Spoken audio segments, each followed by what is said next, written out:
Good evening. My name is Victor Peoples. I currently serve as Director of Health and Service Initiatives for Iota Theta Fraternity Incorporated. In addition, I serve as the program lead for All of Us, our All of Us program collaboration with the Black Greek Letter Consortium. Tonight, as we are still celebrating Black History Month, we'd like to bring to you just to have a conversation, I guess we'll say, about minorities in research and how today's actions will impact their futures.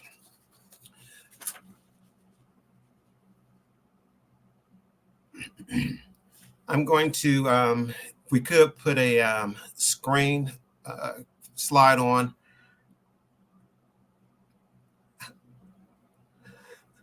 So I'd like to introduce you guys to the All of Us Research Program. The All of Us Research Program is a research program led by the National Institutes of Health, NIH, to help researchers understand more about why people get sick or stay healthy. The All of Us Research Program is a historic longitude effort to gather data from 1 million or more people living in the United States to create a diverse health database that represents us all. By considering individual differences in life circumstances, socioeconomics, environment, and biology, researchers may uncover paths toward delivering precision medicine or individualized prevention and care for all of us. Next slide. The All of Us, the D9 Researchers Popline, is a key initiative of the BGLC, which is the Black Greek Letter Consortium, beginning in the 2023 and 2024 grant cycle. Is the Divine Nine or D9 Researchers Popline. This program provides experienced researchers with the opportunity to work collectively or collaboratively, with the National Institute of Health, All of Us Research Program to gain access to and study extensive health data from diverse populations, especially those underrepresented in biomedical research. BGLC is extending an invitation to members of each of the organizations to comprise the National Pan-Hellenic Council to take part in this unprecedented opportunity. This esteemed group of individuals will be a voice and join the conversation to discuss topics such as the benefits, challenges, and relevancy of minority research and researchers. They will also have access to the All of Us Research Program data browser and researchers workbench, two tools that will provide insight on how lifestyle, behavior, environment, family health history, and other factors contribute to why people get sick and or stay healthy. On the screen, our next screen, we're going to charge everyone on the call today. During the call or following this call, if you are interested in learning more about the All of Us Research Program and or becoming part of the research program, you can scan the QR code on the screen. And additionally, in that respect, we will continue to show that screen throughout the broadcast. Currently, I would like to bring to introduce our first panelist, Dr. Yolanda Whitfield. Dr. Yolanda Whitfield is a distinguished medical professional and retired naval medical officer. She earned her DO degree from Philadelphia College of Orthopedic Medicine, complemented by her master's in healthcare administration and business administration from Webster University. Dr. Whitfield featured her education with the ED and health profession from A.T. Steele University College of Graduate Health Studies, with her thesis addressed the underrepresentation of minority faculty in advanced academic medicine. After a fulfilling career in the military, specializing in pediatrics, Dr. Whitfield transitioned into a role as a healthcare consultant and instructor with Onslow County Public Schools in Jacksonville, North Carolina. Passionate about addressing healthcare disparities, She actively participates in the DGLC Divine Nine Researchers Initiative and the All of Us program. Additionally, she takes pride in her membership with Delta Sigma Theta Sorority Incorporated, reflecting her commitment to community service and academic excellence. And prior to Dr. Whitfield taking the screen, I would like to also introduce Ms. Jasmine Moultrie. Ms. Jasmine Moultrie is a sophomore at Mercer University, Atlanta, majoring in healthcare leadership on a pre-medicine track. She is a 3-time President's List recipient, volunteer for the Orly Smith Cancer Research Foundation and the American Red Cross, and the grammatis for her chapter of the illustrious Kappa Alpha Sorority Incorporated. She plans to become a board-certified dermatologist specializing in MOHS, skin cancer surgery, with the desire to bridge the gap between the minority community and medical advocacy. So if we could please bring Jasmine Moultrie to the screen. Hello, everyone. Hello, Dr. Moultrie and Jasmine. I think in getting started, Dr. Moultrie, we're going to ask you just a little bit about your journey as it's taken to get you to research. Dr. Whitfield. Dr. Whitfield, yes, ma'am. Good evening, everyone. It's a pleasure to be here. St. Kansas. My journey overall, it's been one that I said when I started medical school way back when. We won't say exactly how far that was.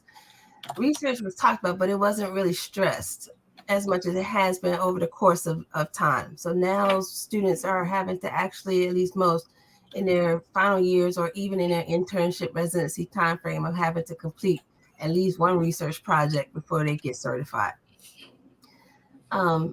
So over that time, I was still interested, but didn't have the opportunities as much as some, with traveling, thanks to Uncle Sam, with the military every 3 to 4 years, moving here, there, and everywhere, or being out to sea. So once I got an opportunity, it says I'm now taking the limelight, stepping back some, do a sabbatical of sorts, and said, let's go ahead and do some, what I really like to do is to find out more about where we are. And that came up, as I've told my story once before, is when somebody says, in a sea of a lot of people, where are they hiding you? It says a lot of what we need to see and do more of.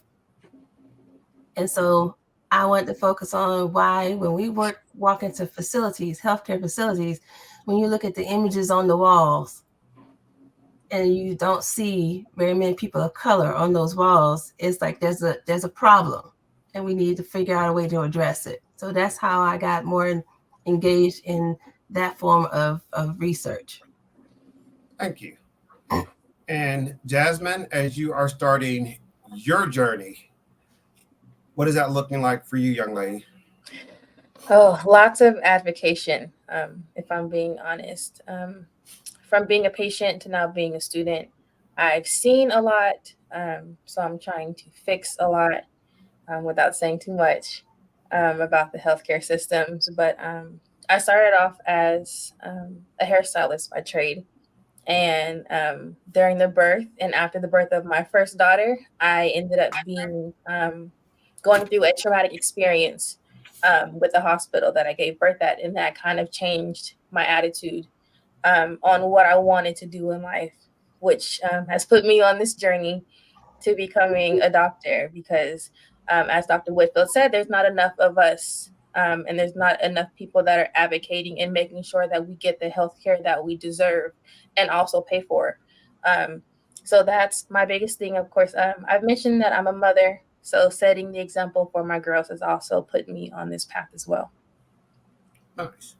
I appreciate you. And also, I would like to also bring on to the service, our panelists also, is Brother Isaiah Sanchez. He's a brother of Iota Phi Theta Fraternity Incorporated, who is currently attending Cheyenne University of Pennsylvania, majoring in biology with a concentration in pre-medicine. Brother Sanchez. Hello, everyone. Nice to meet you. Just weighing in on what you guys are saying. As an undergrad and a senior, I feel as if it is playing a lot of catch up, kind of to what Jasmine was saying, catch up to many others that maybe have had opportunities that, minorities may not have, but definitely enjoying working towards the goal of being another face to represent us as I'm moving forward. Thank you. And Ms. Jasmine, you currently have a video for us. I do. If we could play that now, that would be excellent. Thank you.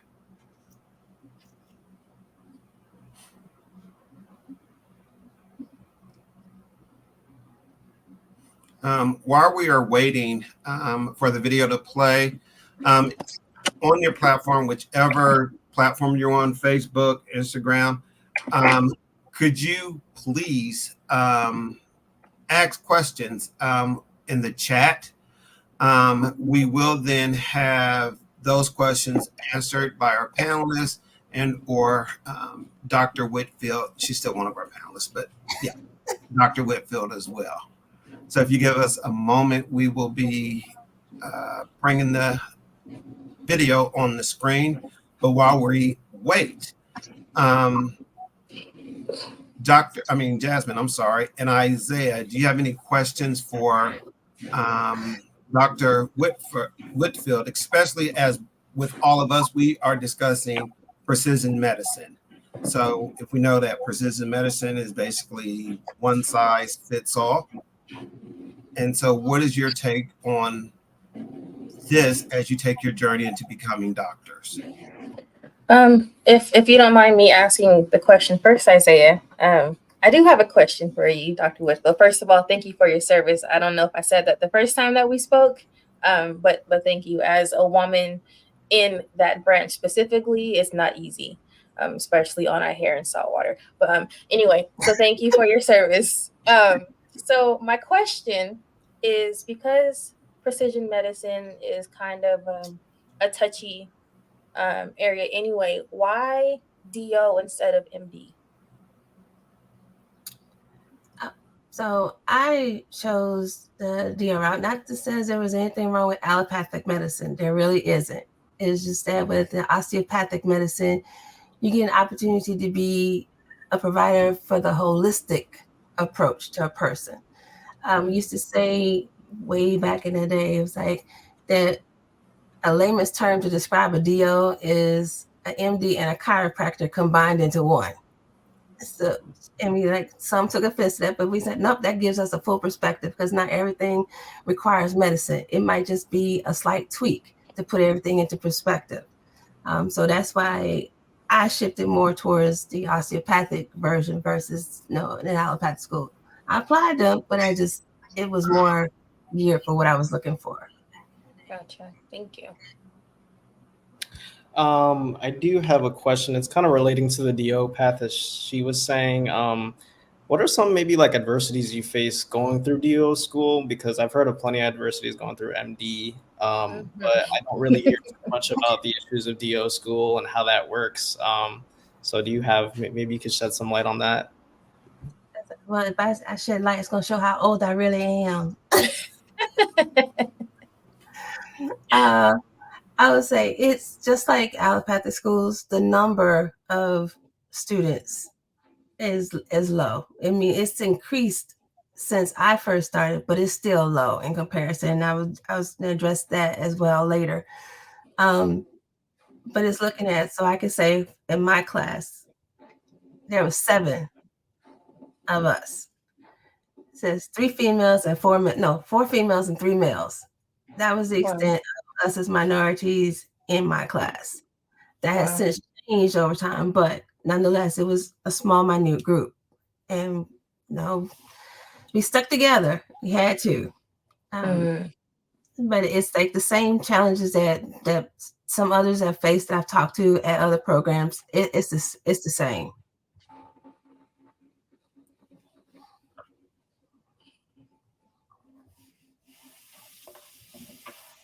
I think you're on mute, Victor.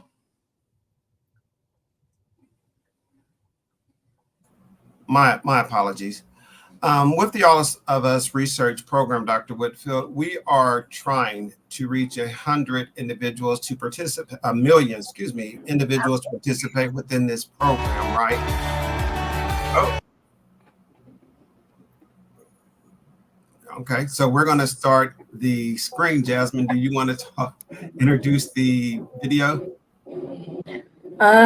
Sure. Let's see which one this is. Okay, so this is a great way to segue into why I'm here in the first place. So if you or anyone you know has been impacted by cancer, if you are tired of the race towards a cure for cancer and there's never an actual cure being presented, or if you're solely a business owner that just cares about their community, the Orally Smith Cancer Research Foundation is the charity that should be your choice for cancer charities.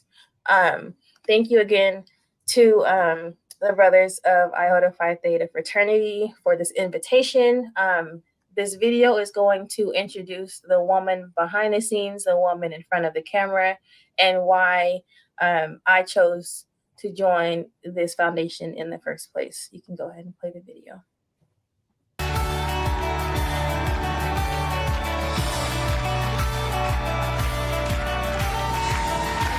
Today, as we kick off Black History Month here at the top, we're excited to introduce you to a brilliant scientist whose treatment for cancer using lasers has the potential to change the game. Please welcome Dr. Hadia Nicole Green.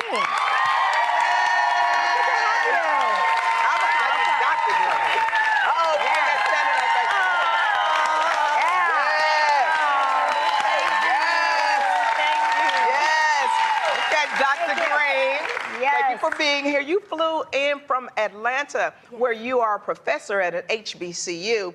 So that's right, that's right. Okay. I know beginning cancer research was deeply personal for you. How did your work start? So first, let me say thank you so much for having me. I'm super excited to be here. It seems like all of my life prepared me to get to this moment.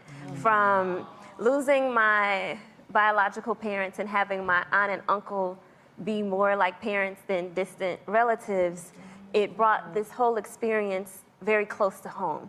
And all of the little experiences of having my aunt have me in the kitchen with her, making cornbread from scratch, baking cakes from scratch, taught me how to do protocols that for me was like doing chemistry, right? Because I didn't have a chemistry kit or a science kit growing up. That was it for me, right? And then she would sit me down and have me untangle all those little necklaces in her jewelry box. If you guys have ever seen the necklaces in an old lady's jewelry box, and I would sit for hours, and that gave me my love for solving puzzles. And then I had a brother who had me doing his 4th grade homework when I was in kindergarten. Oh my God. Wow. Yes. And he would celebrate every time I figured out a puzzle, and I had the 4th grade teacher who flunked him. And he had to repeat the 4th grade. She found out, and she started sending me a subscription of Highlight magazines. Wow. Right, and so I love solving puzzles, and even though he repeated 4th grade, I ended up being the first in the family to go to college. Wow. Wait, but you named your foundation after your aunt? I did. So the Orally Smith Cancer Research Foundation is named after my late aunt, in honor of all the women who don't have a building named after them, who took care of children that weren't theirs. And her journey with cancer was so heartbreaking. for her to say that she would rather die than experience the side effects of chemotherapy and radiation, it was really heartbreaking. And I was her primary caregiver the last 3 months of her life. So I saw all of this transition, and then 3 months after she passed, my uncle who raised me was diagnosed with cancer. I was his primary caregiver. As he lost 150 pounds, all of his hair, all of his eyebrows, all of his eyelashes, his skin was your complexion, beautiful chocolate. It looked like it had been barbecued. Oh, gosh. It was heartbreaking. And I said, there has to be something better than this. That's right. And people shouldn't have to choose between those experiences and healthy, affordable cancer care. That's right. So explain to those of us who are not maybe as scientifically minded what your research is and how you are trying to give those solutions and fix this puzzle. So there are so many different analogies. So part of the inspiration was that I interned at NASA and I trained under the people who developed like fiber optics and faster cable and internet, which is what I thought I was going to do in life. And so I ended up taking the inspiration that if a satellite in outer space can tell whether a dime on the ground is face up or face down, or a cell phone can call anywhere on the planet, even in a stadium full of people on the other side of the planet, and target just one cell phone, surely we should be able to use space technology to eradicate cancer. That's right. Target cancer cells in the body. That's right. So here I am at 22 years old, a 4.0 GPA That's what as a I'm talking physics about. major. That's what I'm talking about. And had a full scholarship to graduate school, and I said, you know, why not use this Albert Einstein education to eradicate cancer? So for those of you guys who are not scientists, I'm taking really tiny, tiny particles that you can't see with the naked eye, called nanoparticles, and I designed a new type of nanoparticle, and it's only activated with a certain wavelength of a laser. And so you can shine this laser on the nanoparticles that we inject directly in the tumor, and the laser causes the nanoparticles to get hot, so hot that they kill cancer cells. And the way she just explained that, it makes you understand it, right, Natalie? And you're in the I think when a person like you, I can see why the Girl Scouts named you one of their national role models, because you really, you know, you're an example for others to follow. You're really doing great things. That smart brain, and yes. So that was one of the most humbling honors, right? So I see celebrities and entertainers and rappers saying, I don't want to be a role model. And I'm like, well, I'll be a role model, right? we need more like you. You are the kind of role model we need to encourage more young Black women to go into STEM. How did you, as a young girl from, as I understand, inner city St. Louis, right? You grew up in St. Louis. See that my future is in physics and getting one of the first PhDs in physics for Black women. So,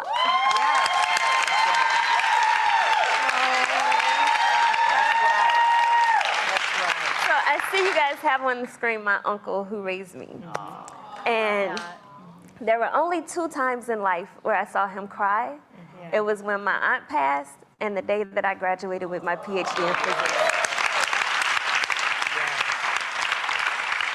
I never imagined that life would bring me here, right? It was an accumulation of all the experiences, from the necklaces to my brother celebrating every time I got a problem right, doing his 4th grade math in kindergarten, getting the 4.0 grade point average in physics. But when I became a physics major, it wasn't because I was trying to be a physics major. There was this lady named Aisha Fields who became the 50th African-American woman to get a PhD in physics, that led to me becoming the 76th Black woman to get a PhD in physics.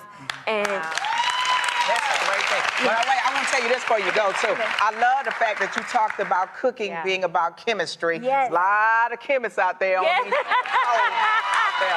I love that. I love that.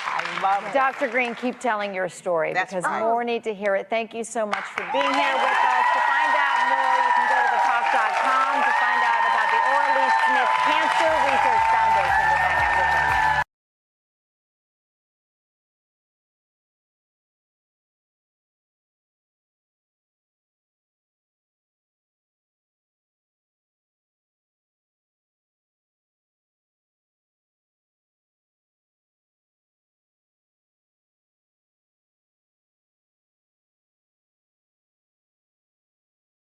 We'd like to thank Jasmine for bringing us the clip from Dr. Orr Lee regarding the Orr Lee Cancer Research Foundation. I mean, Dr. Hadea, I'm so sorry. Regarding the Orr Lee Cancer Research Foundation. But I know for me, I heard her speak to how she was a role model for the Girl Scouts. But I know that we have a role model here with all of us as well, and her name is Dr. Jennifer Jones. Hopefully she's here with us this evening, but in her own right, when we talk about all of us, when we talk about the BGLC program, I think coming into her driveway at home, you will see her pom-poms and her flashing lights going across her marquee saying BGLC and the All of Us Research Program. Following the video, Isaiah, Dr. Whitfield, or Jasmine, let's get a conversation started. Oh boy, where to begin? From the video, I can talk all day about Dr. Green and how amazing she is. How she is on that video is literally how she is in person. I have the honor to work side by side with her. Her biggest thing is there's no big eyes, little eyes. We are all equals. We are all going towards the same goal. And that's literally what she lives by. She's also very humble. Sometimes I feel like she needs to toot her own horn a little bit. So yes, she does have a PhD in physics, but not only that, she has 3. And she has created a nanotechnology that will treat solid cancerous tumors over a span of 15 days. It has been proven successful in mice with no known side effects, which is amazing. It's something that we've never seen before, something that's never been publicized. And we are so very proud of her and what she's doing. I know that people have concerns and questions quite a bit when this comes up.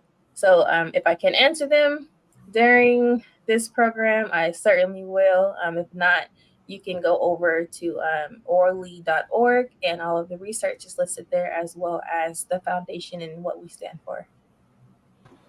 So, were you about to speak, Isaiah? Yeah, I was about to speak. Go ahead. I actually currently intern at the Parker Institute for Cancer Immunotherapy in Philadelphia, and Nice. I do work in cancer research. I intern, so they mostly work with blood-borne cancers, but it's interesting to hear about the tumor, like the evolution of how well we're working with solid tumors. Because personally, I know how difficult it is to work with solid tumors. They're very crafty, very intelligent. Cancer is very intelligent, very difficult to deal with. So it's very interesting to see. Like, I'm excited to hear more about it. Honestly, yeah. Definitely. And before I segue, I would definitely like to shout out one of my brothers of Iota Theta Fraternity Incorporated that is currently fighting a great fight. And so, Rashad, Sheedy, if you're on, just know that you are definitely in my prayers. I love you, and we are all rooting for you. Dr. Whitfield, we're going to bring you on for a moment. So Jasmine and Isaiah, if you can excuse us right quick, we're going to have Dr. Whitfield talk to us about precision medicine. Well, thank you. I wanted to explain somewhat about what precision medicine is, more in the layman's terms. I know Dr. Green put it out there really nicely as far as cancer treatments go, and her wonderful expertise. But I also wanted to kind of say, well, what does that really mean to folks like you and I? So if you just upload the slide, I can go through my brief, and then we can go right back to a full family conversation. Appreciate you. So just as everybody understands, precision medicine is defined as an innovative approach that takes into account the individual and all their differences. But the goal is to provide a more precise approach for prevention, diagnosis, and treatment of the disease. So what does that really mean for those of us? It means in the sense that it's a way for healthcare providers to hone in and provide safe and effective care based on each individual's makeup. Your genes tell you who you are, how you develop, your eye color, your hair color, how tall you're going to be, how well you process medications. So that's one avenue they look at. They also take in the idea of where you live, because where geographic region you're from will have a different impact on you than somebody from the West Coast versus the East Coast. Just think about the folks in Flint, Michigan, and the water system that they had to deal with. You want to look at the age of a person, their health problems. It's like, are they currently taking any medications? And if so, what effect is that having on them? And most importantly is that your lifestyle. It's like, when I say your lifestyle, it means from the food you eat to how active or sedentary you may be. Are you a runner, or are you one to just sit that couch potato? That's what precision medicine is looking for, is looking at all of those things to kind of define what specific treatment will work best for you. So next, please. So what are some of the benefits of precision medicine? Well, you heard me say that before, but let me first say, precision medicine is a fairly new term, but it's an old concept. And so what do I mean is, well, we've been doing precision medicine to an extent for years. Just think about the first blood transfusion. It's been more of catering to your specific blood type, not made specifically yours, but something that will be compatible. So we've been doing a lot of things that have been compatible with life. The organ transplants, be it heart, lung, or liver, it's all set to find that piece that's strictly for you. So that we don't have any graft versus host or any things where your body's rejecting it. So it's just a matter of that is how we've been dealing with precision medicine of sorts for years. It's personalized care. That's what it comes down to. It's personalized care. So the benefits of it goes along with, well, how can providers, researchers, pharmaceutical companies, I said one, come together to find new approaches, new technologies to kind of help direct how healthcare is going to go, which is where we need more bodies. Their focus is looking at the patient's genes, their molecular formation, like I said, your eye, your hair color, all those things that make us up as individuals. And then hone in on those things to kind of provide a treatment that is strictly just for you. Now, with those, there also comes some challenges. I don't say problems. It's never problems. There's some challenges to that whole process, because, when you want to go from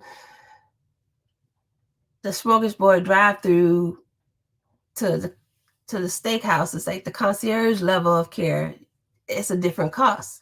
That going from one level to the other, that's a whole different cost. And so therefore the cost to do all this goes up.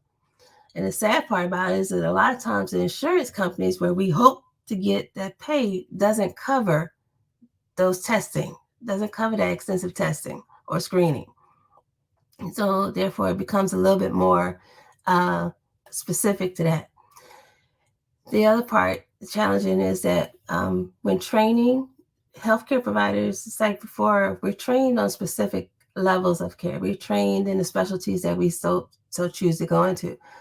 But in dealing with this type of medical care, we are now having to be trained on, one, how to do research studies, how to read research studies, and how to interpret the results and provide care.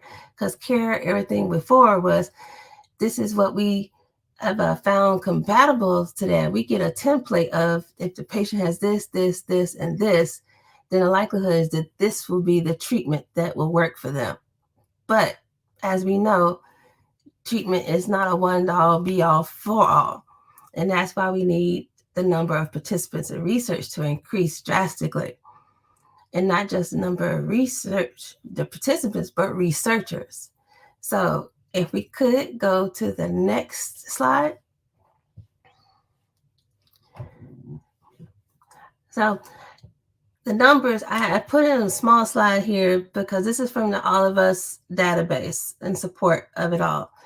And this is just basically giving you an idea of the number of current participants in the All of Us program. Is, as you can see, as far as Blacks, Asians, it says Hispanics, is way lower than the white population. There's no offense to the white population, but we need more folks like us to join into this program so that we can get things that's done for us catered to fit us. All the treatments and things nowadays have been more so geared from what they've done studies on the average white male. Well, I'm a Black female, and I know my genetics and a white male's genetics are not going to be the same, but yet I'm being treated with some of the same medicines that they are being treated with. And that kind of can affect how I actually, or anybody of a minority stance, actually thrive with the treatments that they're being given. So what is this also, the numbers that also tell, which is hurts us a lot, is if we don't have enough folks in the program as participants, we as researchers, such as myself, don't have enough folks in which to do studies on to kind of say, how can we make this better for our communities? So if you go to the next slide, please. And so as what it says is, what about the medical researcher? So with all of us, and I'm one of the members of the consortium, with all of us, there is a diversity that is the core of what they're looking for. It's like they want to stress the importance of full participation, having a full range of everybody from different ethnicities, different races. But the goal is how can we find enough folks to kind of help the researchers do what they can do to help all communities and not just provide standards based off of one. And unfortunately, I went to do, when I did my thesis, I looked up all of the programs in the Association of American Medical Colleges to see how many instructors were there, and it was limited. And then even with the putting in proposals that said schools need to hire more, it was still a lack. Just take this into advisement. There are only roughly about 5% of providers that identify as Black. 5%. When you look at medical scientists, it's 6.5% that identify as Black.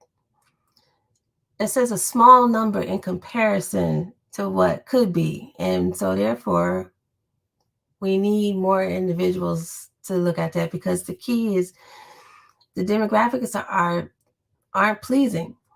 And then there's other challenges that we end up facing as far as just getting federal funding to do research studies. It's like our counterparts will get more before we even get a dime. So it's doing those kind of things to kind of help push things along. One thing, though, I will say is that if there's more of us, in a sense, for all of us, it will be one, because we know we will be more inclined to do studies that affect our communities. And it's more geared that way because, as Dr. Green said in her statement, her reason for doing what she did, a lot of us, for our reasons for doing it, it's more so because we've probably experienced it or know somebody that experienced it or lived, with those ailments. And so therefore, we'd be more inclined to continue to complete studies on that particular realm of treatments. So it's a matter of how can we do what we can do best and know that we're doing all that we can to do what we can for those that we are so closely associated with, because disparities are going to continue. They're going to be there no matter what. And if we don't stop it and do something with it now, it's going to be more of those of you getting a treatment, you're doing this, and you're just treating the injuries and the diseases, bringing it right back around to continue that cycle of this disease is still there. There's a new problem on top of it. The complications are there. We treat that. We go right back to the cycle. Wouldn't it be nice if we could just find out what it is and be proactive as opposed to reactive? And that's all I have to say for that part. So thank you for listening, and back to you, Brother Peoples. Thank you so much. Thank you so much, Dr. Whitfield. So while you were giving your great explanation as far as it relates to precision medicine, as we know that all of us is a research program, and one of the questions that came up from a brother, let me get his name,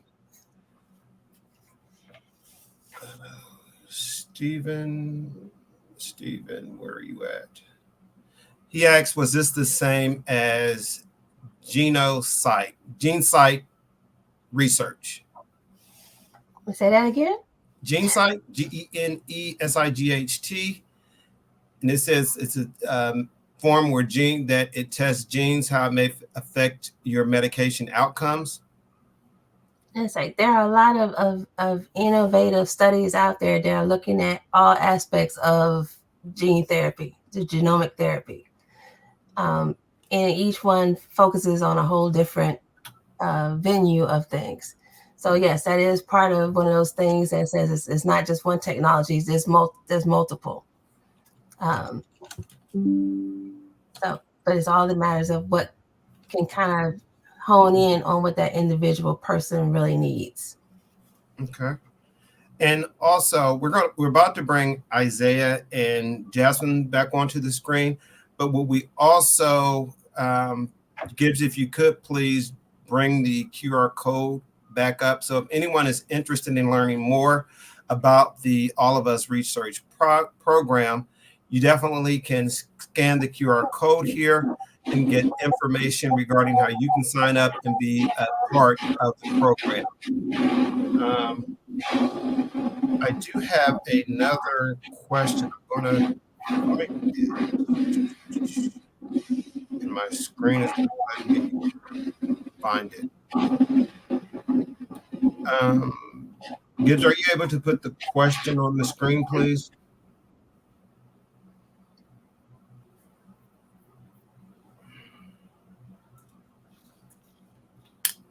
Well, Gibbs, here it is. So the question is, hello, as a healthcare and pharmaceutical professional, I'm interested in how precision medicine approaches be effectively integrated into maternal health initiatives to address maternal mortality. That's from Ms. Crystal, and I hope I'm not tearing this up, but Charmaine.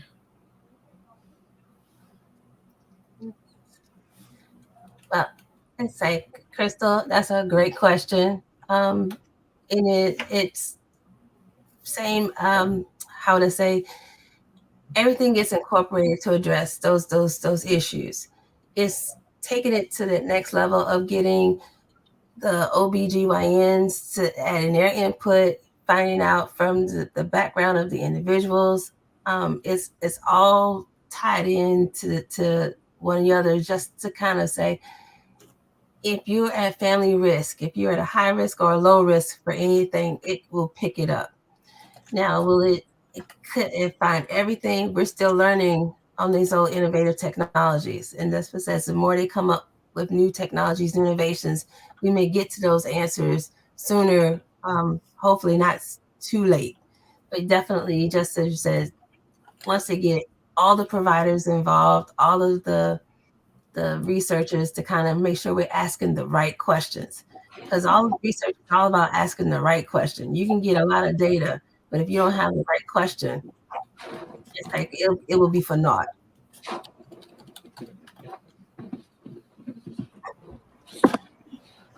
I do have a quick question. So I saw as one of the cons you mentioned a lack of participants for research, I think it was.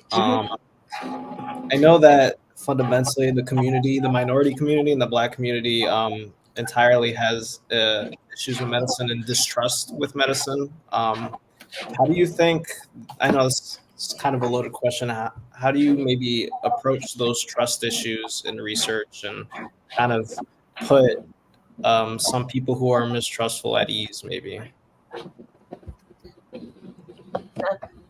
Our mistrust for clinical research, it says, goes back quite some time. And I remember at our first GLC consortium meeting in DC, we got to meet Dr. Watson. He said something so profound during the session that we had to all take it back, says yes. And that was how he stated that the Tuskegee experiment, I'll use that from his own words. The Tuskegee experiment wasn't done at Tuskegee University. It wasn't done, actually, it just, something got the name and that name stuck. So schools and everybody is now trying to change that thing. But the study was actually done by the U.S. Public Health Service. So it was like, so how do we change, as he said, we have to learn how to change the narrative behind some of these experiments to make sure we're putting onus on who it actually was done by. The other part is I would say, don't engage somebody in something that you're not willing to put yourself through. So I would literally say, I'm not pushing all of us just because I want your research data. I'm pushing all of us because I too am also a participant in the data collection. And giving them to say, look, we are all, the information is free for you to see, and you can go as far as you want to go. You give up, you have control over your data. And that's how we have to make sure we get people engaged. That says, take control of how much you give and how much you get out of it. But making sure that the person that is talking to you to get you into the program is being truthful and say, are you willing to put your family member through this? Put yourself through it. Put your child through it if necessary. If they say no, then say, okay, that's not a program for me then. But if they say yes, then say, okay, if you're going to trust it enough to do it, then I will maybe, tap in a little bit. I might not go 100%, but maybe if I gave you 10%, that's still 10% more than you had before. So I do have a question, Dr. Whitfield. Behind your name, you have a lot of credentials, correct? Way too many, yes. So in that respect, a lot of individuals are afraid of providing data or information behind the fact what will happen to my data or my specimens. What would be your advice to tell those that have reservations about joining the program? That's right. And reservations, I would say, just find out the information.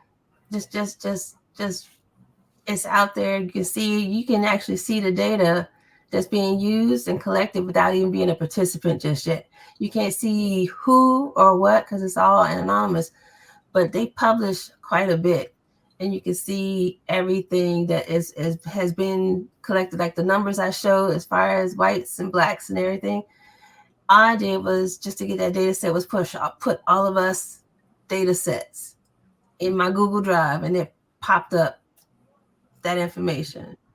Even though I can see more, but I posted what the layperson can see who's not deeply engaged in the research.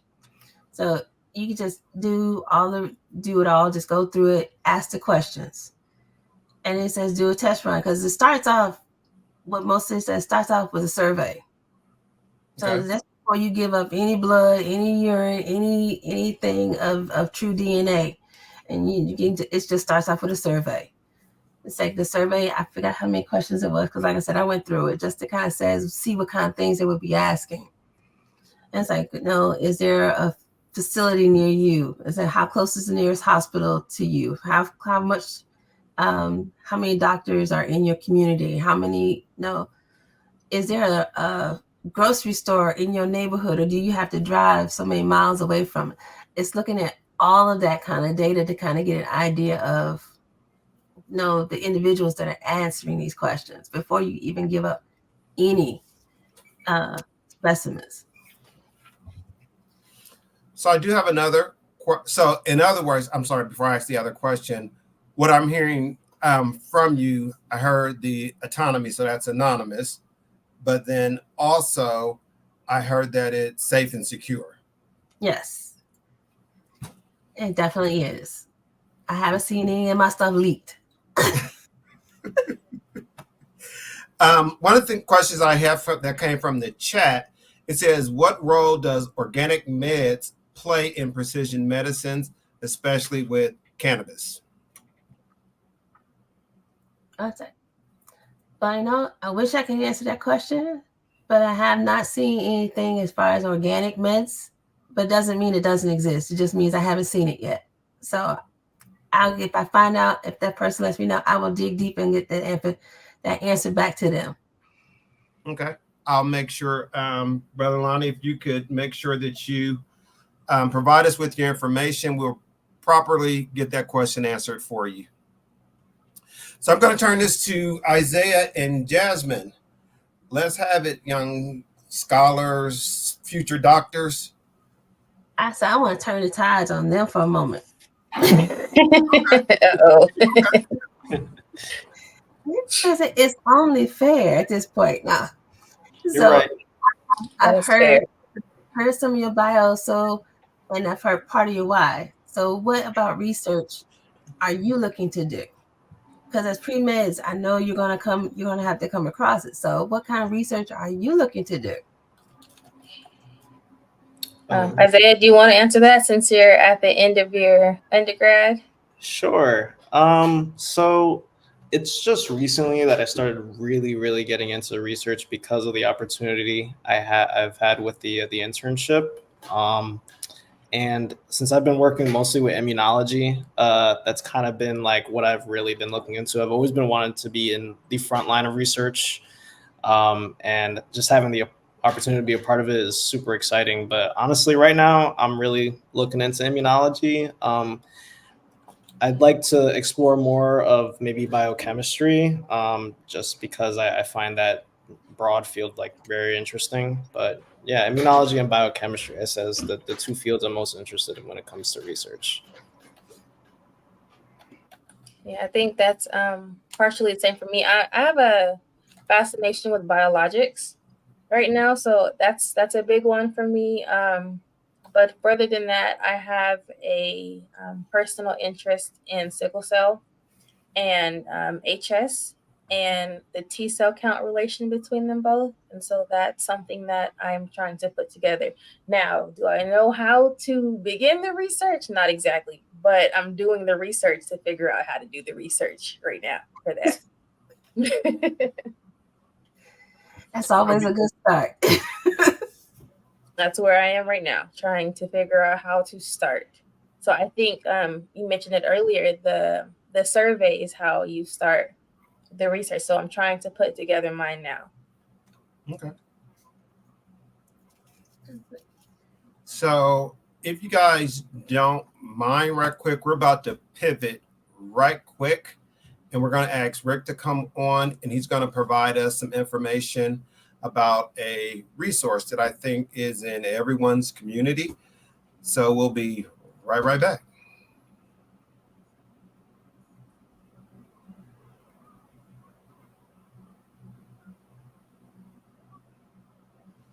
Hello, Rick. So this is Rick Shepard. He is with the Ronald McDonald House and Charities. And Rick, could you go ahead and introduce yourself and tell us, what does the Ronald McDonald House do, sir? Sure. Ronald McDonald House Charities is, it's 50 years old this year. And the whole idea is to keep families near their pediatric patients, of course, babies and children. It's about 400 chapters around the world. So chances are, if there's a pediatric research hospital anywhere in the world, chances are there's a Ronald McDonald House nearby, usually within walking distance. And I'm with the largest in the world, which is currently in Columbus, Ohio, the Ronald McDonald House Charities of Central Ohio, with 206 rooms. And a lot of the houses are not nearly as large as ours is. So they're usually like a converted mansion, or it could even be a smaller house with just a handful of rooms for families of patients. But that's our whole purpose, is to keep the families close. Research has shown that, of course, having the family there is very helpful to the young patients. And of course, we're right across the street from Nationwide Children's Hospital, one of the top pediatric research hospitals in the world. And so we actually have a lot of pediatric patients who are in research studies that stay at our house. And that's what I like about the house, is that, there's no cost to the family to stay there. Nobody's ever turned away for lack of ability to pay. So hopefully that helps bring even more diversity to Nationwide Children's Hospital, in that we're able to house anybody from anywhere in the world if they are going to Nationwide Children's Hospital. And that includes, of course, their research. And what is the cost for someone that's staying at the Ronald McDonald House? Well, yeah, that's the great thing, is that there's no charge for a family to stay at the Ronald McDonald House. And it varies, of course, from chapter to chapter. At our chapter, it costs us just over $100 per night per room to house a family. If the family is checking out and everything has gone well, and oftentimes it does, sometimes families will come in and they're scared and stressed out about what may be ahead. But with all the advances, thanks to the research that all these folks are doing, they have a hopeful outlook, and they've got a plan to address what's happening with their child. So when they're checking out, we at our house anyway, we'll ask them if they would like to give a $20 donation. Most aren't able to do that. I think our average donation for a family checking out comes down to about $5 overall. And so it's a lot of grant money and donations from everybody that help keep doors open for our Ronald McDonald House, for sure. Nice. So Rick, I want you to stay on the screen. We just had a Garrell McGills. I'm sorry. He is the corporate relations manager with Ronald McDonald House. Where do you say he was at, Gibbs? In South Carolina? North Carolina? Oh, Charlotte. Thank you, Brother McGill. So I'm going to be reaching out to you, young man. So if we could bring everyone back on the panel, please. Oh, Rick, you have slides. Before you do that, Rick, you have slides, correct? Or did you want to share your slides? Yeah, it's. Just to give a show of what's inside. If Gibbs has that ready, I'll fly through them. I just want to give folks a peek inside of what a house looks like. Well, first of all, I told you, of course, we're the largest in the world. Now you can kind of see the layout. To the right of your screen is the original house, and then those two wings going on either side of the courtyard are the new expansions, the new wings that we just added just in November to make us the largest in the world. And you can go to the next slide.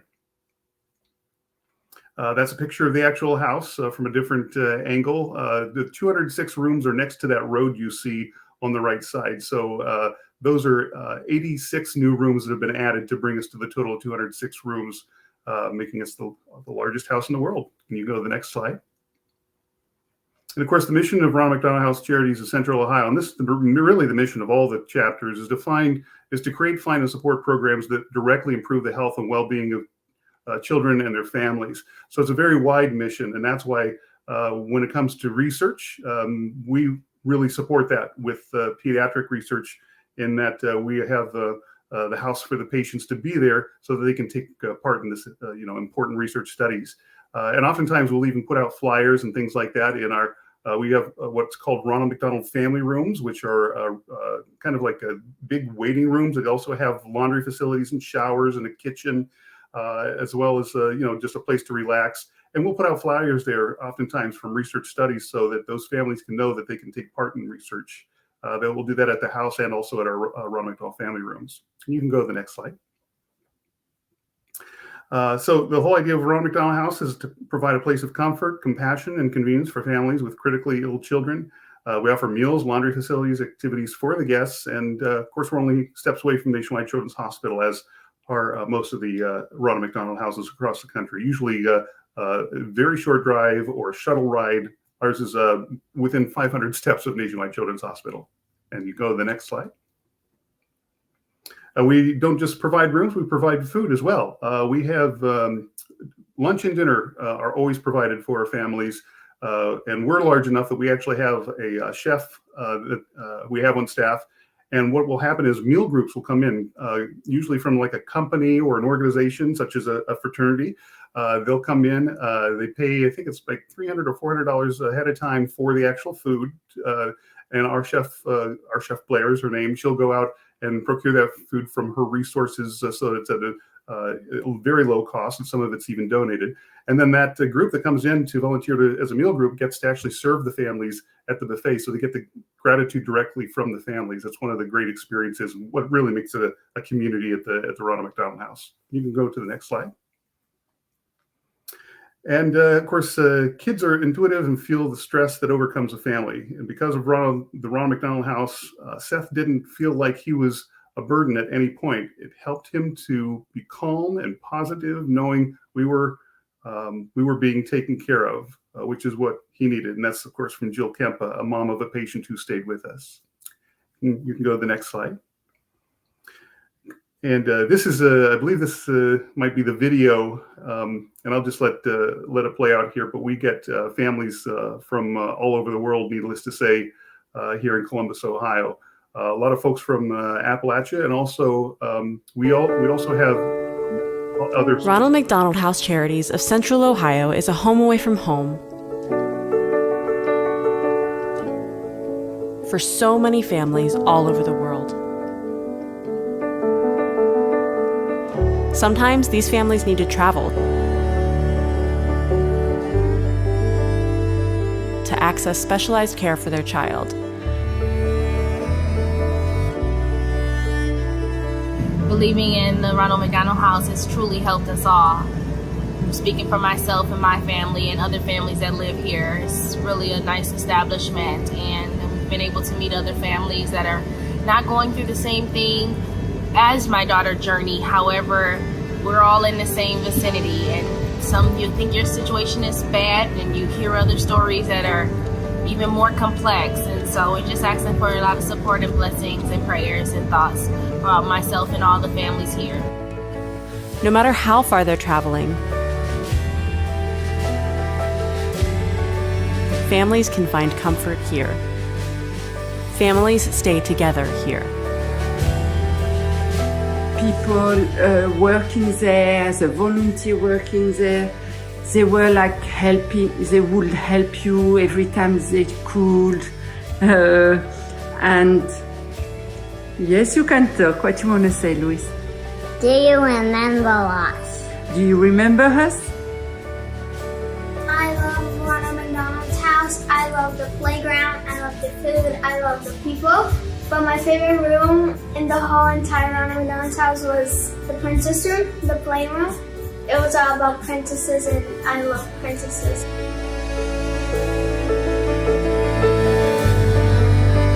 No family is ever turned away from the house with a heart. Please donate at rmhc-centralohio.org/a-million-reasons. That was a video put together for our campaign to expand our $37 million campaign. We got about $1 million from the community. And that's what that slide's about. Just talking about how we had more than 80 rooms added for the total of 206. A couple of pictures inside. There's even a zoo room. That's the middle picture. You can see it looks like there are trees inside. Those are artistic versions of trees with some giraffes under them. But you can go to the next slide. And we also have the family rooms, as I was talking about, too, in Columbus. There are other chapters as well. Some chapters will have just a house. Some will have just a family room. Some will have a couple of houses, a couple of family rooms. So we're pretty diverse in that we've got one big house, 2 Ronald McDonald family rooms in 2 of the area hospitals, one of them in a behavioral health pavilion. And we're really excited about that because we're the first Ronald McDonald House charities to have a family room in a behavioral health facility specifically for pediatric patients. So just like the house, it's a place to rest. You just can't stay overnight there, but there's food there. They can do laundry because oftentimes they're bedside. The parents don't want to leave, so they'll be bedside and they'll just come and do laundry, take a shower, get something to eat, and they're back to the patient's bedside. You can go ahead to the next slide.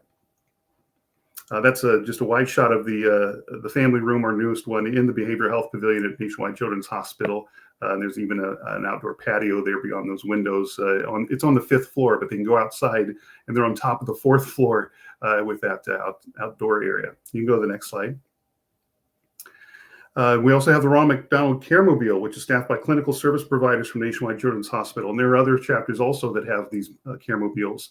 Most recently, I saw one made in World News when there were the refugees streaming from Ukraine when the war started, refugees streaming into Poland, and our Polish chapter in Poland put a Ronald McDonald Caremobile right at the border, so that when children, sometimes coming without their parents or family, came across the border as refugees, they were checking on them, making sure that they were healthy with our Caremobile. But it provides medical care, as you can see there, dental care, health education services to underserved areas with limited access to care. Oftentimes this can be inner city areas and Appalachian areas. So we go within the neighborhoods in Columbus, and we even go into parts of Southeast Ohio with that unit. We can go to the next slide. There's a picture of the actual Caremobile. We can go to the next slide. And finally, just pop tabs.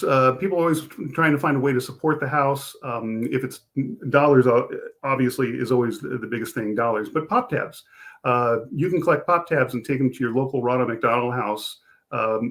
Just about all of them have this program. And very simply, we just recycle them. There's more aluminum in a pop tab than the entire can. And we get so many pop tabs donated at our house. We're open 9 a.m. to 9 p.m. every day, even on holidays. And people drop off pop tabs all the time. We get so many of them. We get barrels and barrels of them. And we get about $10,000 a year in pop tabs. And it quite literally helps us keep the lights on. We pay the electric bill with them. Next slide. And that's just more information. We have a whole program for pop tabs. So if anybody's interested with a school or church group or something like that, we'd be delighted to let you know about our pop tab program. And next slide. That's a video. I'm going to skip the video because it's a little long. You can find it on our website, though, under pop tabs. It's a great video put together by one of our animation video partner companies. And we can go to the next slide. And I just want to thank you all for inviting me, especially the brothers of Iota Phi Theta for inviting me to join this panel. I learned a lot myself, actually. And again, I invite any of you, if you happen to be in the Columbus area or traveling through, I invite you to come take a tour of the Ronald McDonald House, because you really have to see it to believe it. Just give me a call or call the Ronald McDonald House front desk and arrange for a tour of your group. Rick, yes. Definitely appreciate you, young man. Thanks for all your insight regarding what the Ronald McDonald is used for. Some may know, some may not, but I thank you definitely for being a part of this webinar this evening. Before we begin to close out this webinar, though, I would like to definitely just thank some people to make sure that I do not forget toward the end, and that will be Dr. Whitfield. Thank you. You did a phenomenal, amazing job. Kudos. Dr. Jennifer Jones and Dr. Joni Cruz Craig for giving us this platform with the BGLC research program. Isaiah, you're going to be on here as a researcher, but as a doctor one day, so you'll be back. We'd like to thank Dr. Green and Jasmine and Pam Good. She's not on, but Pam Good with the Orally Cancer Foundation. And then also behind the scenes, we would like to thank Brother Gibbs Hightower the fourth. And then on behalf of Iota Phi Theta Fraternity Incorporated and our international Grand Polaris, 23rd International Grand Polaris, Dr. Sean D. Housen, Senior, we do thank you for this opportunity. But I will be remiss if I don't say this again. If y'all did not hear me prior, I need everybody within earshot. If you can, clap it up for Rashid Riley. We call him Sheedy here in Iota, but we're rooting for him and just keep him in y'all's prayers. Yes, keep fighting, keep fighting. We got it. Oh, it's right there. So, Jasmine and Isaiah, the floor is yours, guys. And also one thing I did not do, there is a website in which you can, if you don't have access to the QR code, you can find out more about all of us right here at https://bit.ly/MPHC. Join all of us. And that's the opportunity for you to take the survey questions and learn more about all of us. But more importantly, if you want to be a part of the program, please do so. But my thing is, I always like for individuals to make an informed decision. But I think you should have learned quite a bit of information to let you know that, hey, they have your back. And there are also, if you can't, there's the QR code right there as well. All right. And Victor, may I add, funny one is that there's also the All of Us Research Program is having a convention virtually April 3rd and 4th. So here's for researchers to come and see, and anybody else that wants to register to see the research being done with the All of Us data and how it's being handled. So you get an insight on also not just the program itself, but what's being done with that data from the researcher perspective. So April 3rd and 4th. And then also, I'm sorry, if you are a researcher and you're interested, or is that what you just said? If you're a researcher, I'm done. Floor is yours. I do have a question for Rick. Before I get to the question, of course, we spoke about orally. We are fundraising. We grassroots fundraise so that the technology, once available, is affordable and accessible to all. So if you want more information, as I said earlier, or if you would like to donate, we would appreciate it so much. Literally $1 makes a difference. So the website, again, is orally.org. If you want to fundraise, we also facilitate those as well. For my question for Rick, so I learned a lot tonight about the Ronald McDonald House. And as a mother, I can only imagine how emotional that whole entire experience is, having a sick child. And so giving children a space to be a child, and be able to escape their reality is amazing. As someone who is pre-med, as someone who is a med school student, or someone even in high school, what would be the benefit of volunteering for Ronald McDonald House, and how would that student become a part of it? Yeah, that's a great question. We have, I should point out, of course, that we rely heavily on volunteers. We have about 400 regularly scheduled volunteers. We also have interns. And the volunteers, we call them the heart of the house, because they're really the ones that make things happen at the house.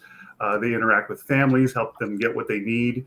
In fact, I'm thinking of a team right now, our Monday night team. I don't know why it seems to be the Monday night team, but they always seem to have pre-med students who are on that team. And they're part of our go-getters group. And really what that is that family comes to the front desk and they need something, they run and get it. But when they're not doing that stuff, they're actually they're restocking the rooms, the guest rooms. So family checks out, that group of volunteers goes in, and the family puts all the linens and everything in a big pile on the floor. And those volunteers get that into a bin, which goes to our commercial laundry room, and it gets cleaned by volunteers.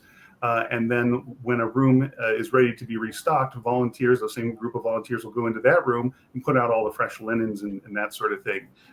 And so I think for them, it's really rewarding because they get to see what happens after the patient's family leaves the hospital room, leaves the hospital. Where do they go? What happens after that?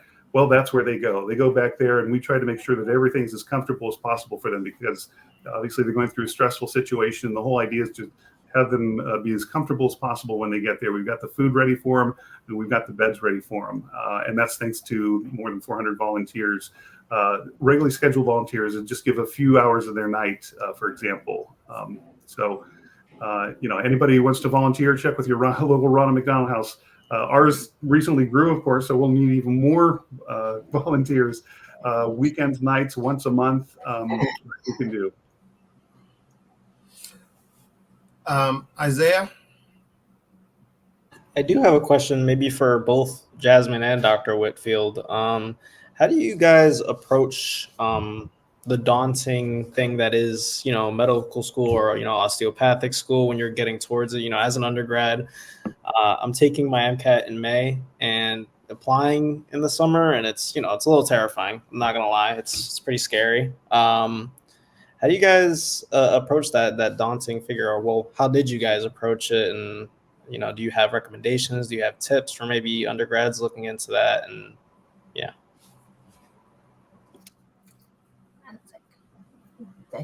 I said years. When I came up to that part of having to do, sitting for the MCAT was no fun. It was like, but I went to a summer training course kind of thing, just to kind of get that test run of how to get over test taking anxiety. It was the fact that I knew the information. It was test taking anxiety that got the best of me at times. So it was just a matter of just doing it, questions over and over again, so that you got comfortable once you sat down to go through that test. So just keep finding that strength that works for you. Because what works for one person may not necessarily be your niche, but just find that which gets you comfortable. And if that means going over the material over again, then do so. If it means just the day before the test, I'm not doing anything, I'm just taking a breather, because I always require to take a de-stressing moment just to get through it. What do you think, Jazz? I think that those are excellent points. I do that as well. As a disclaimer first, I am not an ambassador for these companies. This is not a paid sponsorship, nothing like that, okay?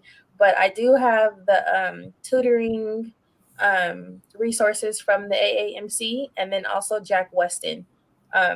Jack Weston is not cheap, but it is very helpful. They have like a free thing too, if you want to just kind of see how it is. That's helped a lot.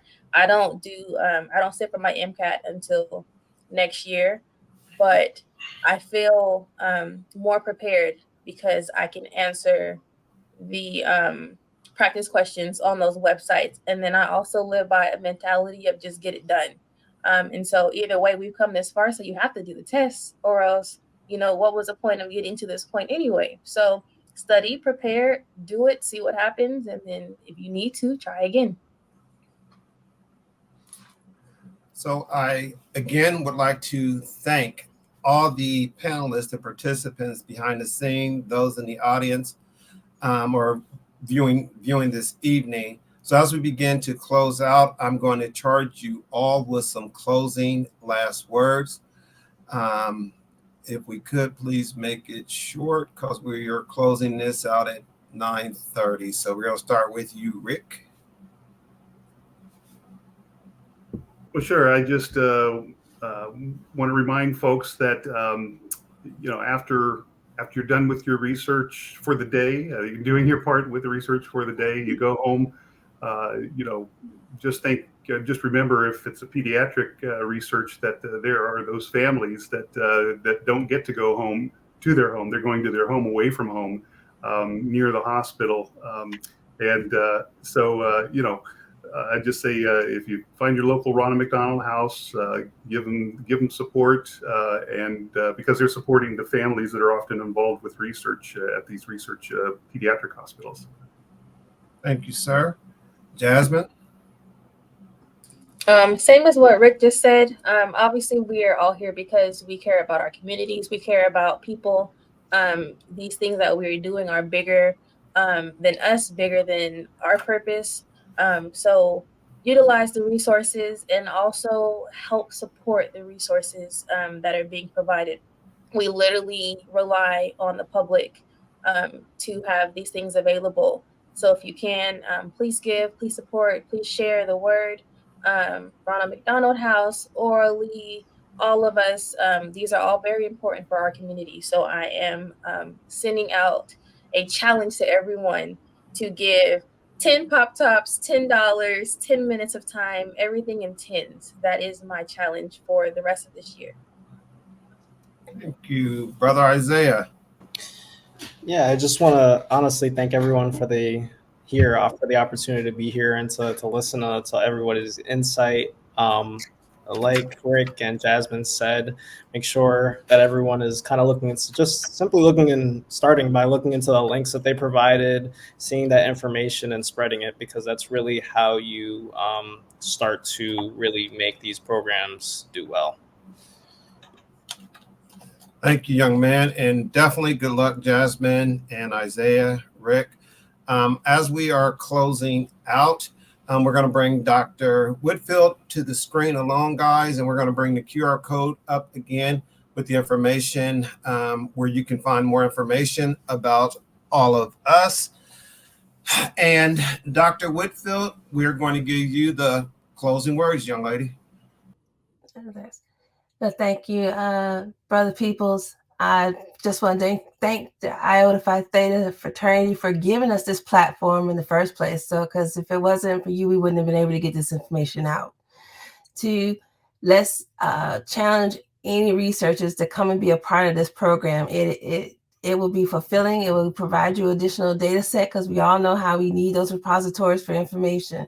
So just come on out and find out more and be a part of the program. Don't forget, there's a convention in April that will provide even more information. I would love to see us in numbers if we could. And I'm just ever so thankful that I got a chance to be a part of this. So.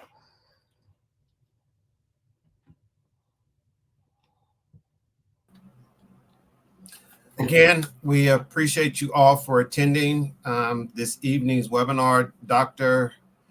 Whitfield, phenomenal. I don't have my hat, but I definitely tip my hat to you. Again, thank you all for the BGLC for allowing us this platform, all of us. And I thank you for all the panelists and everyone that tuned in this evening. Thank you. But more importantly, join the All of Us Research Network. Appreciate you all and enjoy the rest of your evenings.